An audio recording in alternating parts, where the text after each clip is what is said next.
कि आपके इल्म में है कि जो फर्स्ट लेडी हैं बुशरा बीबी, वो एक घरेलू खातून है और जिस तरह सबकी माएँ बहनें जो हैं वो सांझी होती हैं, इसी तरह मैं समझता हूँ कि उनको भी उस नज़र से देखना चाहिए।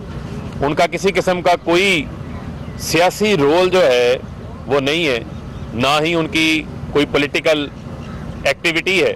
तो जानबूझ के जो है बार बार हमें पता है कि एक तबका ऐसा बैठा हुआ है जो बार बार जो है वो फ्रिविलियस किस्म की स्टोरीज़ को जो है वो पुश करवाते हैं, जिसके अंदर ना कोई हकाइक होते हैं, जिसके अंदर ना ही कोई कंटेंट होता है, ना ही कोई मटेरियल होता है।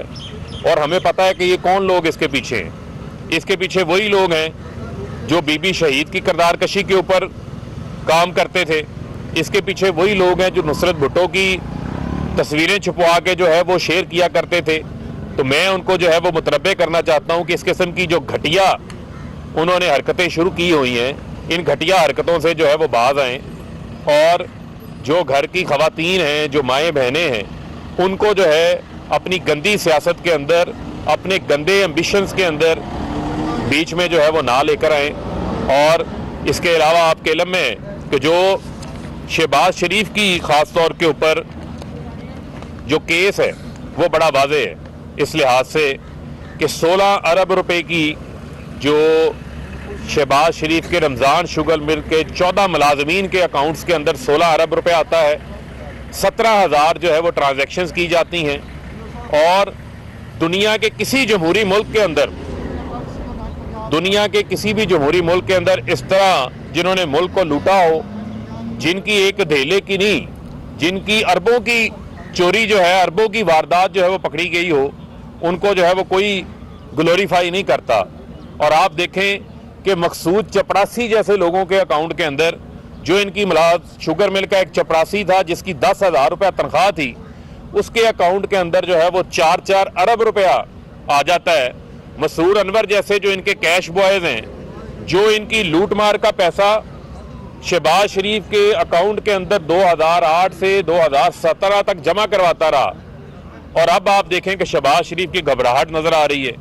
एक तरफ जरदारी के पांव पकड़े हुए हैं, दूसरी जानिब जो है वो 22 साल बाद चौधरी बरादरान की अयादत करना इनको याद आ गई है। और वहां से भी आज मोनस ने पैगाम बड़ा वाज़े दे दिया उनको टीवी के ऊपर कि रोटी छोटी खाओ, चाय शाय पियो और अपना काम करो और चलते बनो। जिस तरह का कल मायूसी का चेहरा शहबाज शरीफ का हमने देखा है, वो एक हारे हुए घोड़े की तरह उनकी जो है वो बॉडी लैंग्वेज थी।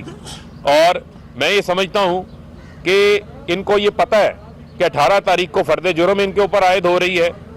और प्रिवेंशन ऑफ करप्शन एक्ट बड़ा वाज़े है कि पैसे इनके अकाउंट्स के अंदर आए हैं। सलमान शहबाज को शहबाज शरीफ ने मफरूर करवाया हुआ है, उसको इश्तिहारी कराया हुआ है, क्योंकि जब भी इनसे ये जवाब पूछते थे कि ये पैसा कहाँ से आया, कहते सलमान शहबाज से पूछो। सलमान शहबाज कहाँ है? सलमान शहबाज जो है वो लंदन में है। तो मैं आज शहबाज शरीफ को कहता हूँ, ये जो इधर उधर टामक टोइयाँ मारनी शुरू की हुई हैं, बड़ा आप कहते हैं जी हम लंदन की अदालतों से जो है वो हम सरखरू हो गए हैं, और पाकिस्तान की अदालतों में तो सामने आओ, बुलाओ सलमान शहबाज को। उसको कौन सा कमर का दर्द है, उसको कौन सा दिल की बीमारी है, वो कौन सी बीमारी में मुब्तला है? वो तो करप्शन की बीमारी में वहां बैठा हुआ है। वहां बुलाए, ला के पेश करें अदालतों में। क्यों नहीं पेश करते आप चोरी के पीछे छुपना चाहते हैं। और ये मैं एक बात वाज़े करना चाहता हूँ, पूरी सेंट्रल एग्जीक्यूटिव कमेटी का जो है ये पैगाम है कि इंशाल्लाह ये जिसने मुल्क लूटा है, जो आज आप देखें जिसके पेट में मरोड़ उठ रहे हैं, और आप देखें इनकी घबराहट आपको नजर आ रही है, किस तरीके से डेस्परेट अंदाज से इकट्ठे हो रहे हैं। आप इनकी सियासत में जब आए, आप इनकी जायदादें उठा के देखें, उस वक्त क्या थी, और जब 3-3 बार वजीर आजम बने उस वक्त क्या थी। मैं इनको चैलेंज करता हूं कि आप 1985 से नवाज शरीफ के जो दौरे इक़्तिदार है वो रख लें, शहबाज शरीफ का दौरे इक़्तिदार रख लें, आसिफ अली जरदारी का पीपल्स पार्टी के समेत सारे अदवार का आप रिकॉर्ड रख लें, इमरान खान की 3.5 साल की इक़्तिदार की हुकूमत, और KPK के भी पिछले 5 साल डाल रहे हैं। जो इनकी जायदादों के अंदर इजाफा हुआ, एक शुगर मिल थी अंसारी शुगर मिल, 8 शुगर मिलें बन गई, दर्जनों कंपनियां बन जाती हैं उनकी, पापड़ वाले फलूदे वाले जो है वो निकल आते हैं इनके।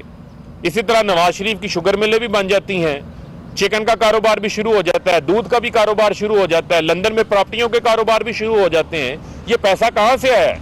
ये पैसा इसी कौम का लूटा हुआ है, इसी कौम की जेब में डाका मार के ये बाहर जो है वो छुप के बैठे हैं। ये सिर्फ पाकिस्तान के अंदर इक्तदार में आते हैं लूट मार करने के लिए, और जब इनसे कोई हिसाब होता है तो ये एनआरओ के लिए ब्लैकमेलिंग शुरू कर देते हैं, एहतसाब के अमल से भागना शुरू कर देते हैं।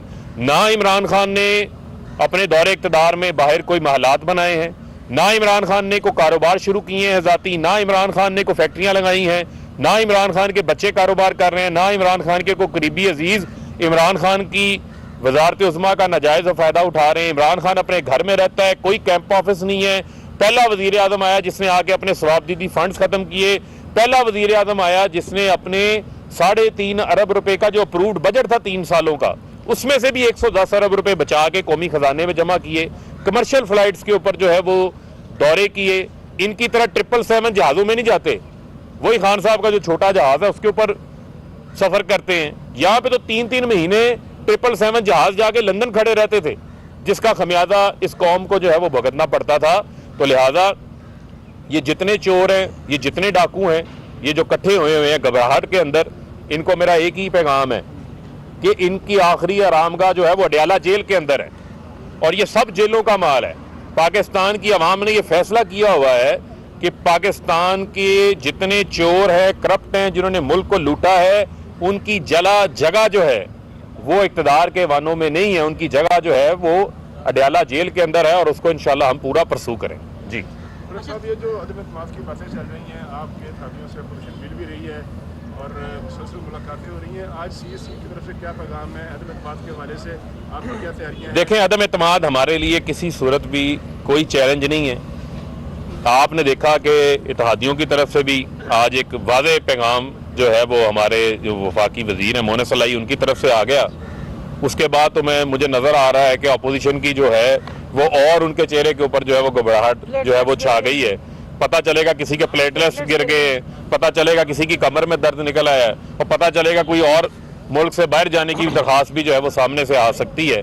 तो लिहाजा ये एक दूसरे के ऊपर अदम एतमाद पहले भी करते रहे हैं, एक दूसरे को सिलेक्टेड कहना, इस्तीफों की बात करके पीछे हट जाना और लॉन्ग मार्चेस से भी पीछे हट जाना, ये अदम एतमाद नहीं होती थी तो क्या होती थी।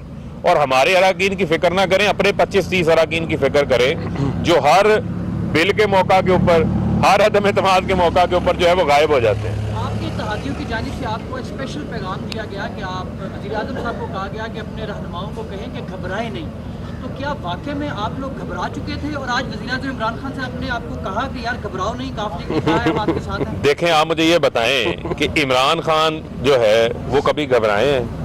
वो इमरान खान तो वो इमरान खान था जो जाके क्रिकेट के मैदान में भी इंडिया में ठुकाई करके आते रहे हैं। और आपके इल्म में है कि इमरान खान ने 25 साल जो है वो जदोजहद की है, इन्हीं माफियाज के खिलाफ जदोजहद की है।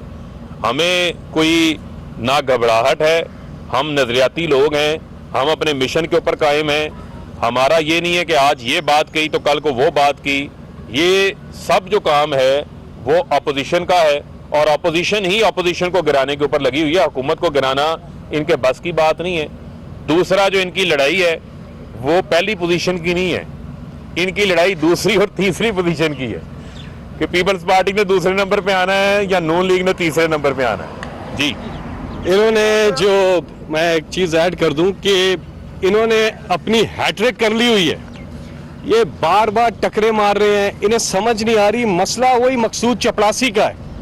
मसला सिर्फ मकसूद चपड़ासी का है, और किसी तरह से ये एक ड्राफ्ट पहले लेकर आए थे, शाह महमूद कुरैशी साहब को उन्होंने दिया था कि नवंबर 9, 1999 से पहले कि सारे केसेस ख़त्म कर दिए जाएं, तो इनकी सारी लॉन्ग मार्च भी ख़त्म हो जाएगी, इनकी ये सारी टकरे भी मारना छोड़ देंगे। वो क्या है, उसमें सारे इनके केसेस हैं जो चाहते हैं, जो पहले भी NRO लिया हुआ है, इस वक्त पूरी कोशिश कर रहे हैं कि किसी तरह से ये जो स्कीमें बनाते हैं, जो ये दावतें करते हैं, जो मीटिंग्स करते हैं, इसका पब्लिक से इनसे कोई सरोकार नहीं है। इनका सिर्फ और सिर्फ अपने केसेस इन्होंने माफ़ करवाने हैं इमरान खान से, और ये आज भी मुतलाशी है NRO के। अगर आज भी इमरान खान साहब इनको NRO दे दें, ये सब कुछ ख़त्म कर देंगे। ये सारे क्यों इकट्ठे होते हैं? अव्वल तो ये हैं ही एक जैसे और इकट्ठे ही अच्छे लगते हैं। इनकी करप्शन एक जैसी, इनकी मनी लॉन्ड्रिंग एक जैसी, बैरून मुल्क असासे एक जैसे, जब ये एक जैसे हैं तो इकट्ठे ही अच्छे लगते हैं। दूसरी चीज, ये जो मर्जी तहरीके अदम एतमाद, तहरीके अदम एतमाद कल नहीं आज लेकर आए, वो अदम एतमाद नहीं होगा, वो इमरान खान पर एतमाद प्लस हो जाएगा।